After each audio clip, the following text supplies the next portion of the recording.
Hey, it's Winette. If you don't know me already, I'm a third-year commerce student at McMaster University. And this semester, I undertook an independent study and business course in which I spent 50 hours attempting to answer one question. And that is, what makes the ideal capital markets intern?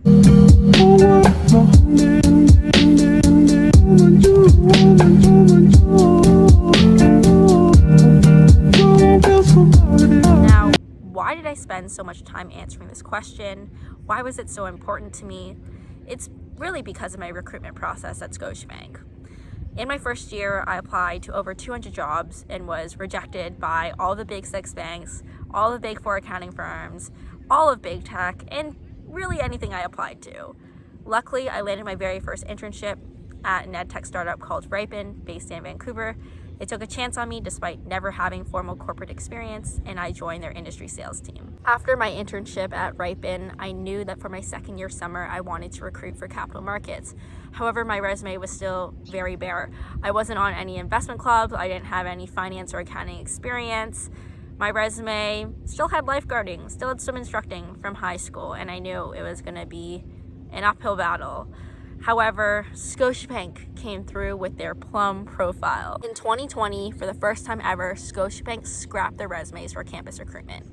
Instead of submitting a resume, students were to submit a Plum profile, which is essentially a personality test that displays your top 3 talents. I would say the Plum profile is quite controversial among students. I know some students that love the Plum profile and some that actually hate it. And I think that comes down to experience.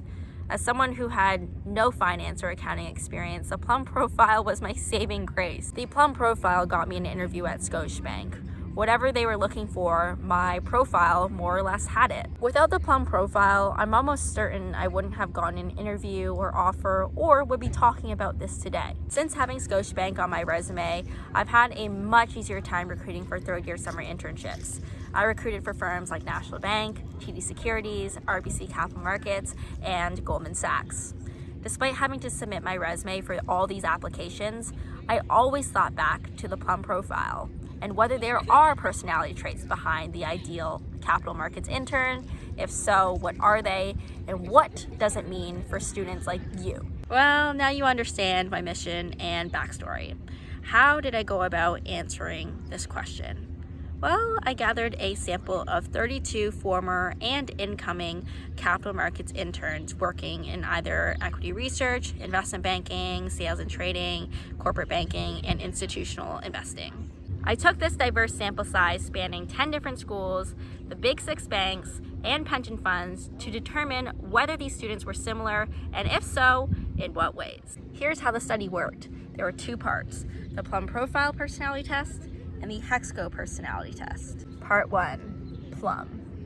On a candidate's end, which I'm sure many of you are familiar, the Plum Profile is a personality test with logic games that summarizes your top 3 talents and provides insight on your personality relevant to your career. Here's mine: managing others, execution, and persuasion. More on these later. As for the juicier side, on the employer's end, they select 3 to 7 subject matter experts in the field they are recruiting for to take the employer Plum Profile test. The employer test is nearly identical to the candidate test, just sans the logic games. Now this is the good part.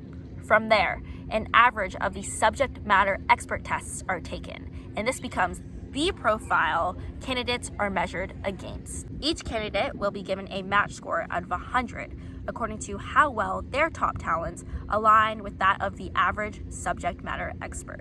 So what are the talents? There are a total of 10. Talent number 1. Execution. The ability to set goals, monitor progress, and take initiative to improve your work. Talent number 2, managing others. The ability to take charge of a group and motivate members to work towards common goals. Talent number 3, persuasion. The ability to convince others of a direction, idea, or course of action and influence decision making. Talent number 4, adaptation. The ability to adjust to changes in the workplace while maintaining a positive demeanor. Talent number 5, embracing diversity.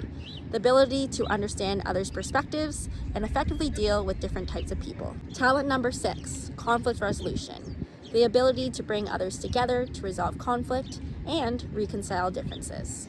Talent number 7, communication. The ability to convey ideas effectively and identify messages others are attempting to convey. Talent number 8, teamwork. The ability to work effectively with people and cooperate with others. Talent number 9, decision making. The ability to make high quality decisions with limited information. And finally, innovation, the ability to generate novel solutions and creative ideas to solve problems. Now this is a test. Pause the next screen and try to guess the top 3 talents exhibited by the 32-person sample size.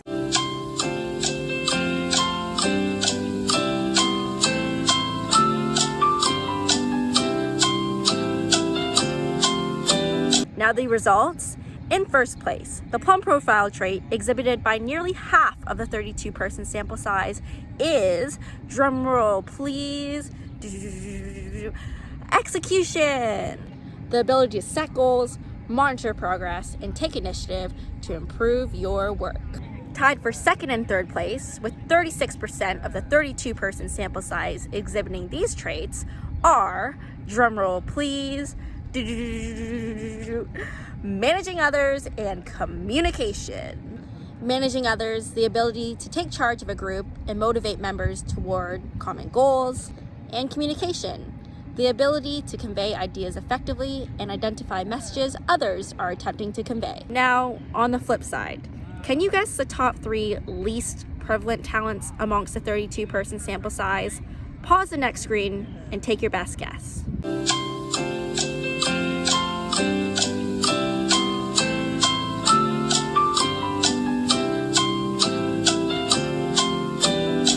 If you guessed talents like teamwork, innovation, and embracing diversity, you are correct. These talents are severely underrepresented amongst the 32-person sample size. Now, does this surprise me? The answer is not at all. The stereotype of a typical capital markets intern or finance bro or finance girl is that they're not particularly known for their teamwork, ability to embrace diversity, or being overly creative. I do just want to say that perhaps recruiting teams should take a second look at embracing diversity and hire more students with this talent. For the past few years, investment banks have worked to diversify their workforce through mentorship, early identification programs, diversity scholarships, and employee resource groups. Of course, it is not enough just to hire diverse talent, as it must be retained. To retain a diverse workforce, the workplace must be inclusive and foster belongingness. And that can only happen when individuals embrace diversity. To me, it makes sense that the top 3 traits are execution, managing others, and communication, as these traits are more in line with the classic type A personality that capital market students are often stereotyped as. In the middle of the pack, but still worth mentioning, we have persuasion, adaptation, conflict resolution, and decision making. What does this mean for you? In summary, if you are looking at your Plum profile and wondering what your match score is, just keep in mind that from a sample of 32 former, current, and incoming capital markets interns, the most prevalent Plum profile traits in order were execution, managing others, and communication, with special attention to managing others, as this talent was the most common top talent, with 21% of the sample possessing it first and foremost. Now, let's test your memory. Do you remember my Plum profile? How well do I stack up? My top talent is managing others, which is consistent with the average, followed by execution and persuasion. Although persuasion was not reported as one of the top 3 most common talents, it finished in 4th place, missing the podium by just 1 respondent. Check your Plum profile now and let me know how yours stacks up in the comments. Okay, mystery solved, right? No. That could have been the end of my study, but I thought I needed more. If you look closely at the most prevalent Plum profile talents graph, you'll realize that there are 6 talents, all the way from managing others to decision making, that are within 6% or less of one another. That's a difference of just 2 respondents. In part 2 of this video, I deploy a secondary personality test called the Hexaco, and this is where it gets spicy. The Hexaco test measures participants on honesty, humility. That's a dimension the Plum profile does not measure.